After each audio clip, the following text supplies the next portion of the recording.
మోకాళ్ల నొప్పులు, gas, gut health వంటి సర్వ రోగాలకు నివారణి అరుణ యోగా ఆముదం. మాస్ హీరోకి చాలా నిజంగా ధైర్యం కావాలి, లైక్ ఇంట్రొడక్షన్ లాగానే. అలాంటి వాటిని ఎలా ఒప్పించారు అసలు? అంటే మామూలుగా అయితే ప్రేక్షకుల కంటే ముందు డైరెక్టర్లు హీరోలు అంటుంటారు, ఇలాంటి వాటిని ప్రేక్షకులు రిసీవ్ చేసుకోరని. ఈ విషయంలో ఎలా ధైర్యం చేశారు? గిన్నెలు దోమించడం అంటే అది మామూలు గట్స్ కాదు నిజానికి. అంటే అంత కష్టపడ్డాడు, అంటే అహర్నిశలు కష్టపడడం ఉంటుంది సార్. ప్రతి విషయాన్ని అంటే ప్రతిదీ తను చేశాడు. అంటే అంత డౌన్ టు ఎర్త్లో ఉన్నాడు. అంటే క్యారెక్టర్ మట్టిలో అంటే మట్టికి చేరువుగా ఉంచడం అనమాట క్యారెక్టర్ని చేయించడం. గొప్ప విషయం అంటే అసలు చాలా ప్రాక్టీస్ ఉన్నట్టు, ఇంట్లో రోజు తోముతున్నట్టు అందరూ కూడా ఎంత అంటే షాక్ అయిపోయాము ఇలా చేసుకుంటూ. సింపుల్గా చిరంజీవి అడిగారు, నువ్వు చేసి చూపించుంటావు అందుకే చేశాడు. అబ్బా నేను సరే మోడెస్టీ కాదు, నేను చేసి చూపించడం అనేది కాదు. తను ఇన్వాల్వ్ అయిపోయాడు క్యారెక్టర్, ఇది నా క్యారెక్టర్ అనుకున్నాడు. తను ఏం చేయలేం. ఒకసారి తన క్యారెక్టర్ ఓన్ చేసుకున్న తర్వాత వాళ్ళందరికీ అలా అనిపిస్తాయి. నేను ఎన్నిసార్లు చెప్పినా చిరంజీవి నమ్మట్లేదు, నువ్వు చేసి చూపించడం అందుకే చరణ్ అలా చేశారంటారు. సార్ నేను అసలు చేయలేదు సార్, నేను తను కూర్చొని షార్ట్ చేసేసి జస్ట్ అసలు వంట వండడం కూడా చాలా ప్రాక్టీస్ ఉన్నట్టు చేస్తున్నాడు. సో ఒకసారి క్యారెక్టర్ ఓన్ చేసుకున్న తర్వాత మేబీ అంటే తనకి అలాంటి విషయాలు పాత్ర కడగడంలో ఎలాంటి అనుభవం ఉండకపోవచ్చు. కానీ మేబీ అది ఫీలింగో లేకపోతే ఎక్కడైనా చూసుండమో లేదా ఎక్కడైనా మైండ్లో ప్రింట్ అయిపోవడమో సహజంగా వచ్చేస్తుంది.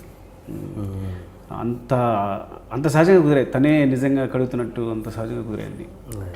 నాకు తెలిసి రామ్ చరణ్ ఇన్ని సినిమాలలో ఎప్పుడు కూడా ఇంతగా రియాక్ట్ అయ్యి ఉండకపోవచ్చు. బహుశా ఆ సక్సెస్ని ఎంజాయ్ చేయడంలో కావచ్చు, ఆ పాత్ర విషయంలో కావచ్చు. ఎలాంటి ఎమోషన్ని పంచుకున్నారు మీతో ఆఫ్టర్ దిస్ సక్సెస్? ఇంకా తను అంటే ఇంకా అది చెప్పలేను. బయటకు ఆగానే ఆ రోజు కలిసినప్పుడు ఇంకా అది మాటల్లో చెప్పలేను అనమాట. తను నన్ను చూసిన విధానం కానీ, పట్టుకోవడం కానీ, అంటే హక్ చేసుకోవడం కానీ ఇంకేం ఎక్స్ప్రెస్ అయిపోయాడు. I think is very happy. అంటే ఏదో ఒక ప్రత్యేకమైన అనుబంధం ఏర్పడింది ఇద్దరి మధ్య తెలియకుండానే ఈ సినిమా వల్ల. Okay okay. ఏంటి నెక్స్ట్ చిరంజీవి గారితో తీస్తున్నారా? నేను అది రిమోర్సా లేదా నిజంగా మీరా? లేదండి, సైడ్ అయ్యేసరికి చాలా టైం పడుతుంది కదా. అదే సైడ్ తర్వాత చాలా టైం పడుతుంది. అంటే ఇప్పటికైతే అలాంటి ప్రపోజల్ అలాంటిది ఏమీ లేదు. బికాజ్ నేను ఆయన అంటే చాలా ఇష్టం నాకు.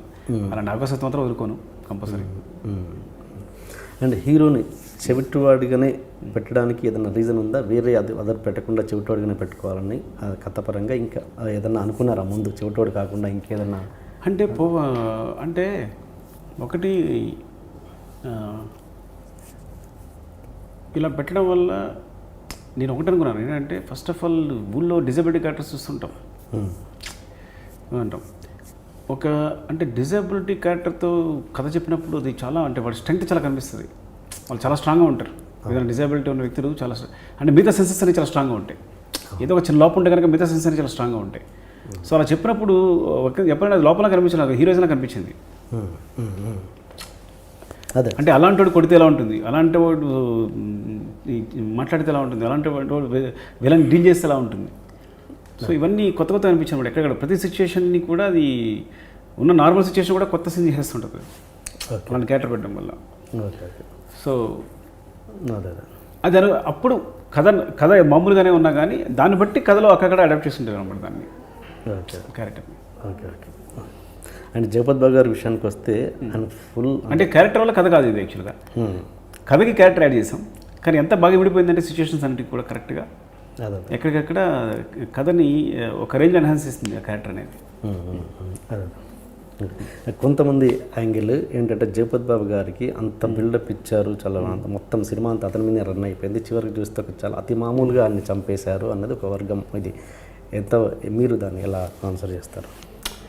అంటే జగత్తుని పాముకి రిఫరెన్స్గా తీసుకున్నాను, స్నేక్ రిఫరెన్స్ తీసుకున్నప్పుడు ఏంటంటే అలాగే చంపించాలనుకున్నాను.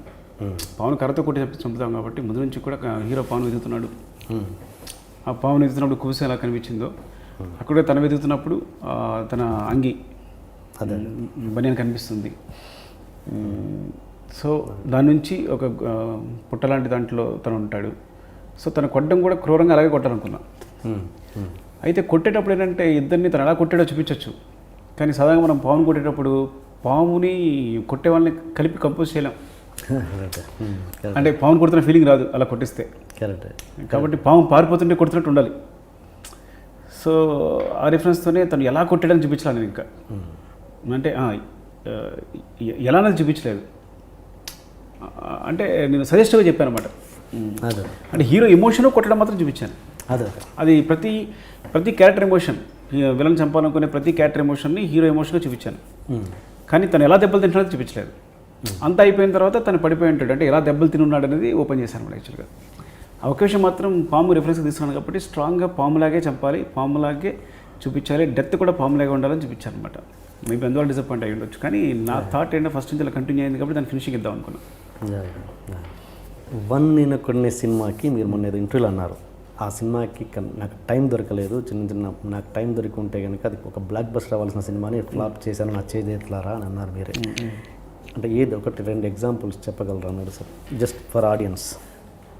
అంటే టైం దొరకవచ్చు బ్లాక్ బస్టర్ అనేది పడితే ఏదో ఎస్కేపిజం. ఇప్పుడు సమయానుకూలంగా ఏదో ఆన్సర్ చెప్పేసి ఉంటాను. అంటే నాకు ఎందుకు ఆ సినిమాని హిట్ చేసే సినిమాని ఫ్లాప్ చేసే సినిమాని బాగా కలుగుతుంటుంది. ఇది నా చేతిలో ఉంది, ఇంకా నేను కొన్ని చేసి ఉండొచ్చేమో అనిపించింది. ఒకటి నాకు ఎగ్జాంపుల్ బోర్డు టైం ఇచ్చారు. ఎగ్జాంపుల్ ఏంటంటే దానికి ఇంకో వెర్షన్ ఉంది. కొన్నిసార్లు ఒక సీన్ వెర్షన్ మొత్తం మార్చేయచ్చు. ఓకే, దాని వెర్షన్ అంటే ఫస్ట్ హాఫ్ అంతా అయిపోయిన తర్వాత ఇంటర్వెల్కి యాక్చువల్గా హీరో అంతా డ్రామా ప్లే చేసిన కూడా ఒక వెర్షన్ ఉంది యాక్చువల్గా. దాన్ని బట్టి అంటే అదంతా తనకు ప్రాబ్లం లేదు కానీ ప్లే చేస్తున్నాడు అని. ఓకే, ఎక్కడ నేను ఏమనుకున్నాను, ఎమోషన్ సైడ్ వెళ్ళిపోయాను. అంటే ప్రాబ్లం లేదు అంటే ఏదో ఎమోషన్ మిస్ అవుతుందని చెప్పి, కానీ హీరోయిజం చాలా బాగా పెరిగేది. నేను ఆ వెర్షన్ చెప్పినప్పుడు ప్రొడ్యూసర్ రామ్ గారు నన్ను గట్టిగా కొట్టేశారు, కొడుతూ ఉన్నారు, బాగా అంటూనే ఉన్నారు వెర్షన్ చెప్పినప్పుడు.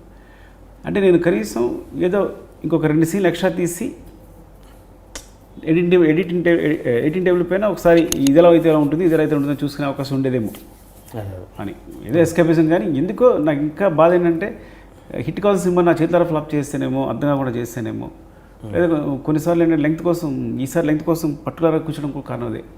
మనకి లెంగ్త్ కోసం చాలా చోట్ల కట్ చేస్తే నేను మేబీ దానివల్ల అర్థం కాకుండా పోయిందేమో అని ఫీలింగ్ వస్తుంటుంది. చిన్న 2-3 సెకండ్ల కోసం చాలా లేపేసి లెంగ్త్ తగ్గించడం కోసం కష్టపడిపోయాను. ఈ సినిమాకి ఆ అనుభవం గుర్తుండి లేదు, ఈ సినిమా ఎమోషన్ని అలాగే చెప్దాం, ఉన్నట్టు చెప్దాం, ట్రూగా చెప్దాం కదని. అప్పుడు చూసినోడు ఎలా రిసీవ్స్లో చూద్దాం. అంటే నేను ఆడియన్స్ గురించి అన్నట్లు, నేను చిరంజీవి గారు కావచ్చు, నా ప్రొడ్యూసర్స్ కావచ్చు అని. కానీ అలా ఉంచినప్పుడు చిరంజీవి గారు చూసి ఒక్క ఫ్రేమ్ కూడా తీయట్లేదని ఎప్పుడున్నారో కాన్ఫిడెన్స్ వచ్చేస్తుంది. చిరంజీవి గారు ఆ మాట అనకపోతే డెఫినెట్గా కొంత లెంగ్త్ లేపేసి ఉండేవాడిని. అయినా ఎంత తీసినా ఇంకా డిలీటెడ్ సీన్స్ ఉన్నాయంట, ఇంకా ఉన్నాయని విన్నాను. డిలీటెడ్ సీన్స్ అంటే వెర్షన్స్ వేరు. ఒక 2-3 సీన్స్ తీసాను నేను, తీసి ఆ వెర్షన్ వేరు, అవి తీసేస్తే ఈ వెర్షన్ వేరు. అట్లా అంత కామెడీ ఉంటుంది అందులో. ఆ కామెడీ తీసేసి మళ్ళీ ఆ సీన్ బిగినింగ్లు ఎండింగ్లు తీసి కనెక్ట్ చేశాను అనమాట యాక్చువల్గా. సో 2 వెర్షన్స్ నా దగ్గర ఉన్నాయి. ఒకటి ఫుల్ సెకండ్ హాఫ్లో ఎంటర్టైన్ చేస్తూ ఉండే ఒక వెర్షన్ ఉంది, అట్ ద సేమ్ టైం ఎమోషనల్గా కంటిన్యూస్గా కథే చెప్పే ఒక వెర్షన్ ఉంది.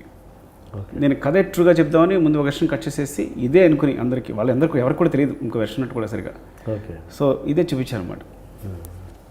ఫ్యూచర్లో ఇంకా సుకుమార్ గారి సినిమాలన్నీ 3 గంటలు ఎక్స్పెక్ట్ చేయొచ్చా?